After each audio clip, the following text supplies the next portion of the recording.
Okay, today is the day we're doing my favourite steak, a ribeye steak. Yes, ribeye is by far my number one choice when it comes to steaks. It has a fantastic softness and tenderness that you'll get from a fillet, but also a little bit more flavour that you might get from a rump or a sirloin.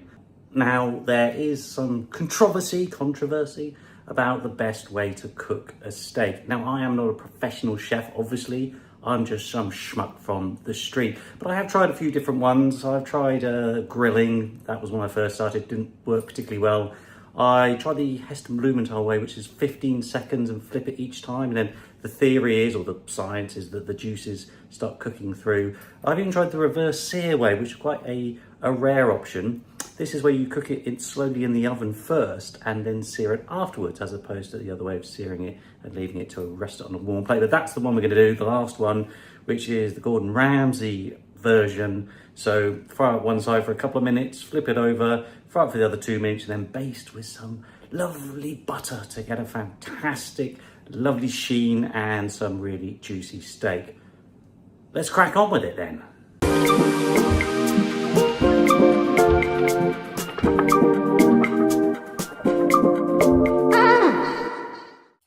I am in for a treat today because this ribeye steak is from my local farmer's market.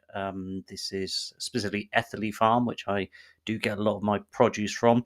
However, being a year-round farm, it's not like they slaughter or they unalive the animals and process them. I think they say process is the euphemism that they use. They don't process the animals all year round. So when you get the chance to get some fantastic beef or lamb or pork, I always jump at the chance. The steaks are also not that common, so you really have to bag them when you can.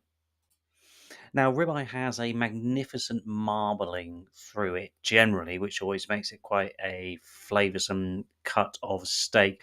I also love the little bit of fat sort of in the middle, just adds a certain amount of character to the steak that you don't necessarily always get. And as a confession as well, I do quite like to have a cowboy or a tomahawk steak, which is pretty much a ribeye steak but on the bone. That's a good alternative if you don't mind treating yourself because it's a little bit more expensive. First thing you need to do then is place your ribeyes onto a chopping board, and we're going to get ready to season. The professional chefs say you can do this sort of a day in advance, so I do quite like to do either the day or perhaps the morning that I'm cooking.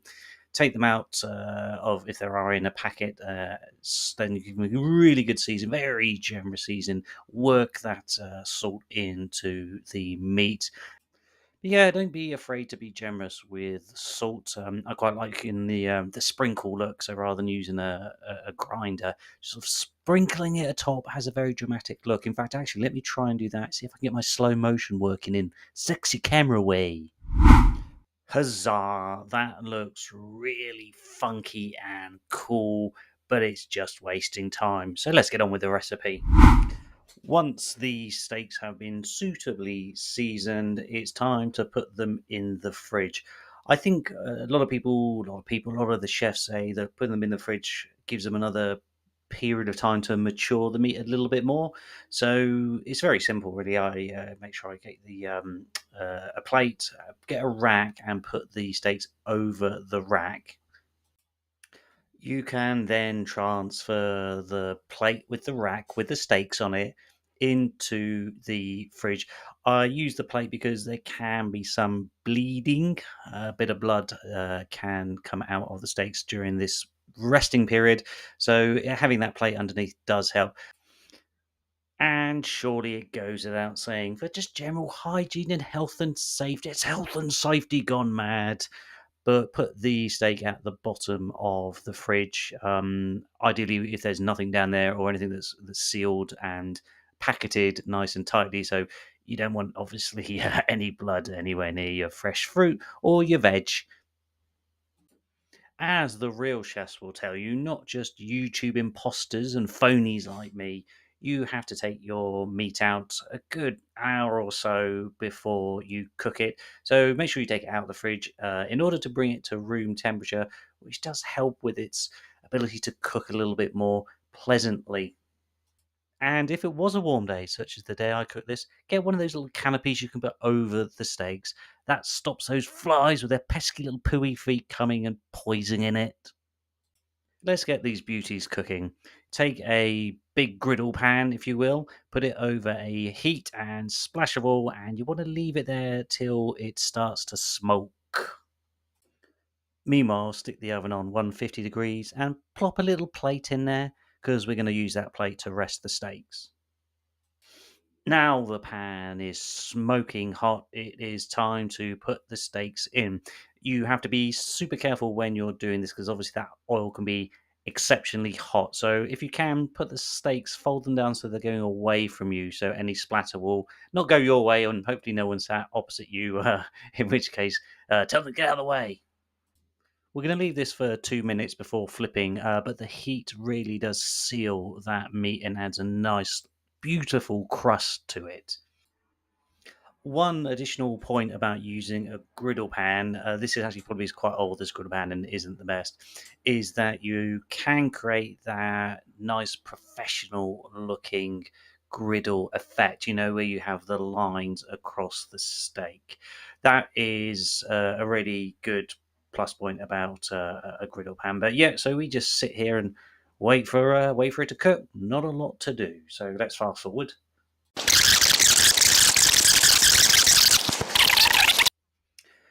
After the 2 minute, and I always like to use a timer so I am precise and exact as always. After the 2 minute mark, flip the steaks over, and then we're going to start cooking the other side.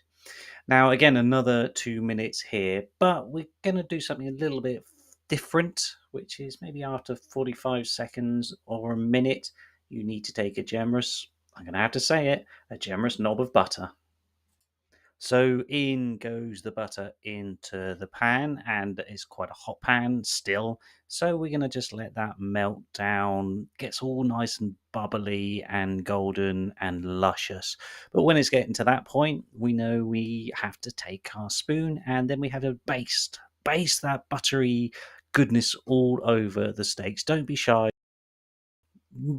Don't worry about the calories. Don't worry about the. In fact, I'm saying actually, butter's a natural product, so maybe high in fat. But I'm saying it's probably good fat, isn't it? I don't know. Either way, I'm saying it's going to have to be butter. But yeah, a good old basting is what's needed. We're nearly done with the cook, so let's talk about the rest. So literally the rest of what I'm saying, and the resting of the meat. How clever. But no, so seriously, whilst this is just come up to the 2 minute mark, you've got your plate in the oven. Remember that plate in the oven, the warm plate? You will want to take that plate out just before you hit the 2 minute mark, ready for the steaks to be transferred.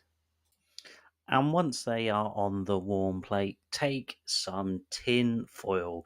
The tin foil you then place over the plate. You don't have to like wrap it tightly, but just fairly robustly over the steaks because we're going to leave this about 5 more minutes. Allows the meat to just cook a little bit more, allows all those sinews to relax, allows the flesh to just unwind and hopefully become even softer and more succulent.